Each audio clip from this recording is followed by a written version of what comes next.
There's a couple of reasons for the new suit. Well, we wanted to do a story about police violence that we never got to do. And one of the questions that was asked is how would Hotshot or how would the police react to Hotshot if they knew he was black? And for the most part, it's safe to assume that they don't know Hotshot's black under the costume.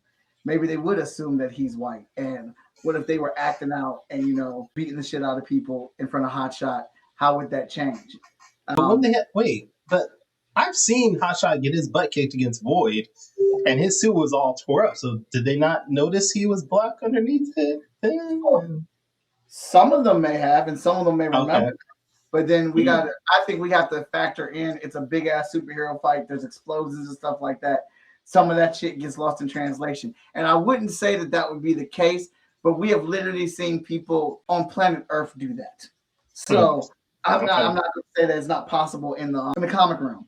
But one of our answers to that is that Hotshot would want to adjust his costume so they would know that he is a black person underneath. And would you act the same knowing that this hero with this power, this much power, would you still act that way if you knew who I was? Then the secondary thing is Hotshot has been messing up a lot. He's been failing in his hero work. He's lost a lot of lives, and he is part of that penalty is that he's being moved to Heroes International, where they can support and watch him more in his hero work, so he's not so much solo. The end story reason is because he gets over there with their PR network, because Heroes International has a new PR team and stuff like that. They just got their funding, and we can see that funding came from the source book issues or whatnot. They redesigned his costume to give him a brighter image, so people can see his face, things like that.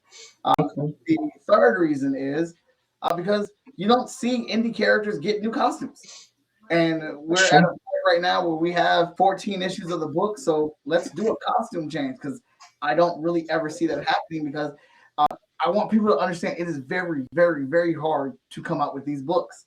So being able to have a book that has some longevity to it and you can actually play with a costume, I thought that would just be super fun to have on there.